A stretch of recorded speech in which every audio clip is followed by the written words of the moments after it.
Здравствуйте, уважаемые друзья! У нас день пятница, точнее уже ближе к вечеру, 4 часа. И сейчас за бортом минус 7 градусов. И я помню, что вам понравился формат видео, когда просто идет язык на фоне пейзажа, то есть полное погружение в местную жизнь. И я сейчас просто слушаю, как обычно, Vermont Public Radio. Это американская радиостанция, которая добивает до Монреаля. Это обычно мой ресурс, как я и тренирую язык, и слушаю американские новости. Ну, собственно, я решил, что почему бы не сделать приятно и вам, и также не поставить язык на фоне видов, чтобы вы полностью погрузились в жизнь простой пятницы в Монреале, в Канаде. Итак, слушаем, а я прощаюсь. Всем счастливо. His credibility is incredibly eroded, but as we heard from the president's comments there, Ari, the president clearly does not get or care about how big of an issue this is for his White House and for his presidency, that a person accused of domestic violence against not one, but two ex-wives, he has good words to say about that person and nothing to say about the ex-wives who clearly have suffered some form of abuse. Jonathan Capehart of the Washington Post, thanks very much. Thanks, Ari. And Eric Erickson of The Resurgent, thanks for joining us. Thank you.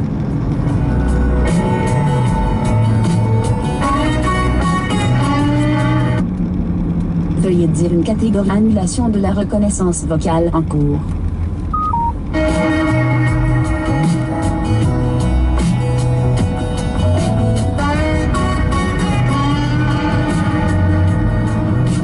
Thanks for being with us on All Things Considered from NPR News. From the Fairbanks Museum, this is the latest Eye on the Sky weather update. Light snow continues to streak east-northeastward out ahead of a developing low-pressure air.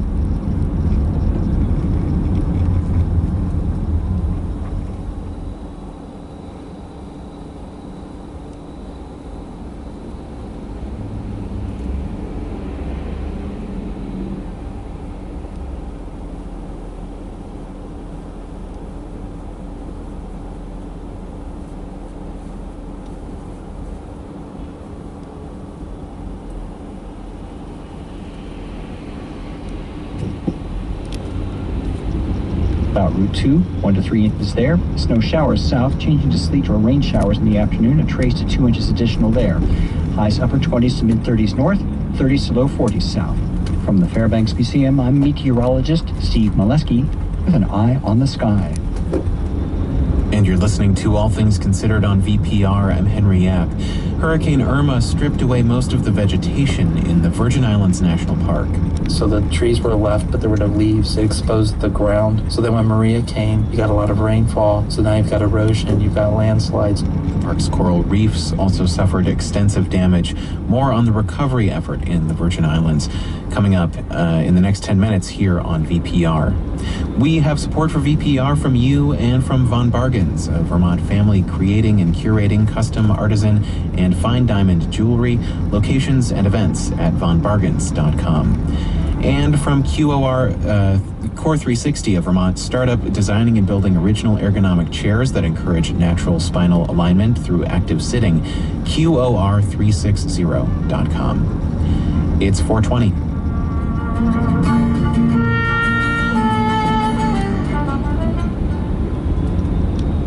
Support for NPR comes from this station and from Farmers Insurance, committed to helping people understand the ins and outs of insurance so they can prepare for life's ups and downs.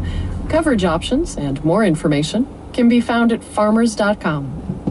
From Log Me In, makers of GoToMeeting, a collaborative meeting platform with over 18 million monthly users, designed to connect people from anywhere in the world on any device. Learn more at gotomeeting.com. And from listeners like you who donate to this NPR station. It's All Things Considered from NPR News. I'm Mary Louise Kelly. And I'm Ari Shapiro. In the U.S. Virgin Islands, one of the areas hit hardest by Hurricanes Irma and Maria was the national park on St. John. St. John is a small island with just 5,000 full-time residents. The national park is its greatest attraction. It covers more than half the island and includes some of the best beaches and coral reefs in the Caribbean. Now, as NPR's Greg Allen reports, the park is struggling with severe damage it took from the twin hurricanes. Standing on the beach on St. John's eastern shore, Jeff Miller can trace the path of Hurricane Irma. The eye of it went over that island out there. That's Joost Van Dyke. So we were in the eye wall the entire time the storm passed by. Miller is a fisheries biologist at Virgin Islands National Park. Irma's 185-mile-per-hour winds devastated the park's buildings, trails, forests, and coral reefs. Daryl Eccles is the park's acting superintendent. Hurricane Irma removed the vast majority of the leafy vegetation. So the trees were left, but there were no leaves. It exposed the ground. So then when Maria came, you got a lot of rainfall. So now you've got erosion, you've got landslides. In the 3 months following the storms, a series of Department of Interior teams worked to clear debris from beaches, roads, and trails, to repair buildings and reestablish basic visitor services. Because of the damage to housing and other buildings, many of the park staff had to leave the island and have not yet been able to return. The park is open, but some key facilities like campgrounds, showers, and the bar at the popular beach at Trunk Bay remain closed. Eccles says making those repairs will be costly. Another big cost, and perhaps his biggest headache, removing derelict sailboats and other vessels that sunk in park waters during the hurricanes. Right now, 60 vessels remaining in the park. We're working with vessel owners to have those that are floatable, that are reachable, that are still salvageable, to have those vessels removed from the park. But around the island, many damaged vessels have been abandoned where they sank. I don't exactly know where these boats came from that are on the shore here. On a trail along the beach, Jeff Miller points out some of the vessels. Removing abandoned boats will be costly. Money for the job is part of a supplemental funding request just approved by Congress. There are some visitors at the park, but many fewer than usual. Katya Kelleher lives on St. John and was hiking along a beach trail with her dog. She works at a bar in town and says business is slow. People seek out St. John because they want something more secluded. Even those people aren't back here yet. Although much of the debris has been cleared from beaches, in the sand, Jeff Miller sees signs of the hurricane's impact on some of the park's most valuable assets, its coral reefs. Littered on the beach are chunks of coral ripped from the sea bottom by the storms. He picks up a piece the size of a bowling ball. This is one of the threatened corals. This is Orbicella annularis. It grows about the width of a dime a year. So what, how many dimes can we stack up in this? That's worth a lot of money. This is a 600-year-old coral. You know, it died overnight. Miller and I don masks and snorkels and head into the water to get a first-hand look at how the hurricanes battered the coral reefs. Some reefs here did remarkably well. Others, like this one in Leinster Bay, a reef with a lot of star coral, suffered extensive damage. You saw that the overwhelming majority of them looked like they had exploded, and the columns were splayed open or completely inverted and upside down. These are some large colonies. They're hundreds of pounds, if not thousands of pounds. Imagine the force it takes to dislodge those, to turn those upside down. Miller has spent more than 20 years studying the coral reefs on St. John, and the destruction has hit him hard. It will take decades, maybe hundreds of years, he says, for this reef to get back to how it was. In the meantime, he hopes the Park Service will be able to stabilize and restore the coral before the fragile animal colonies take more damage. But given all the needs of the park and the uncertainty of funding, at least for now, that doesn't seem likely. Greg Allen, NPR News, St. John, U.S. Virgin Islands. The Winter Olympics are officially underway, and as always, one of the most anticipated events is the downhill and alpine skiing. The men's competition is this weekend. The race is raw power and speed as competitors plummet down a mountain course, sometimes going more than 90 miles an hour. NPR's Tom Goldman talked to some American racers to find out how they cope with one of the most terrifying winter sports. Downhillers have this term, snow snake. It's an unseen serpent that rises from the ground and gets you. Last weekend in Germany, the snow snake bit American Stacy Cook hard. Downhill. Oh, she's oh my word. Oh goodness me, that's a big hit for Cook. Cook figures the crash, broadcast here on Eurosport, happened when she was going more than 80 miles an hour. Her skis splayed, she lost control, smashed into protective netting, and then catapulted back onto the course like a rag doll. Oh, this sport is brutal. That's hardly news to Stacy Cook, who this week is in Pyeongchang for her 4th Olympics. She's sore and bruised and smiling as she describes what it took to cover up a black eye.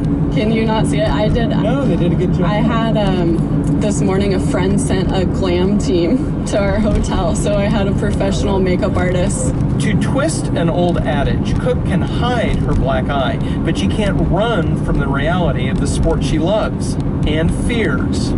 Definitely scared all the time. I think it's a really unique women's sport with the level of danger that comes along with it.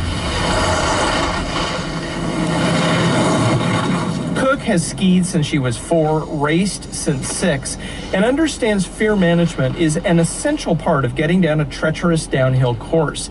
A big step for her came in 2010. At the Vancouver Olympics, she had another major crash. When she returned for the next training run, she was so afraid she cried in the start gate.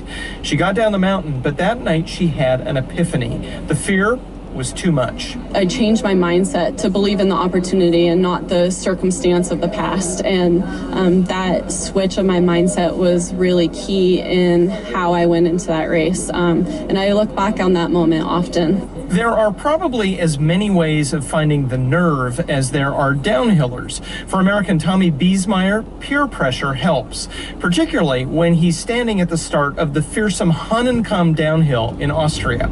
It's a nasty, icy plunge, Biesmeyer says, with jumps that fling a skier 150 feet through the air. It's funny, like, I don't know if I would actually go out of the start gate if all the guys that I was competing against didn't go. Like, if I was up there by myself and had the opportunity to ski it, I think I would pass. Good thing he didn't pass last month. Biesmeyer finished a career best 16th in that race. And Biesmeyer will cross the finish line in a 1:42.77. Biesmeyer wrapped up an Olympic downhill training run this week. It's his first Winter Games, and he joins a group of the world's top speed skiers, with one notable omission. Frenchman David Poisson died in a training run this season. His death jolted the alpine ski community. Yeah, her initial response was like, "You're not skiing downhill." That's American Ted Ligety talking about his wife and her fear. In fact, Ligety, a 2-time Olympic gold medalist who's not skiing downhill this weekend, has had more success as a technical skier than a speed guy because he says he's risk averse. I haven't been as willing to be like, okay, I'm gonna like go for those 2/10 in this turn, but also the reason that I haven't had as many injuries, I think, as a lot of guys. Those guys who go for the 2/10 of a second, they'll be on display this weekend, risking everything, and for most, loving it. Because if you don't love downhill, why do it? Tom Goldman, NPR News, Pyeongchang.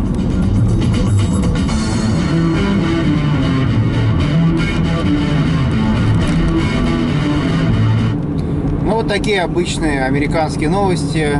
Вот что их интересует. Всякие последствия после ураганов, последствия против всяких катаклизмов природных, спортивные новости, обсуждают немножко политику собственного президента. И по большому счету, вот так день за днем проходит жизнь простого американца, который слушает простое американское радио. Все, друзья мои, еще раз откланиваюсь. Всем счастливо.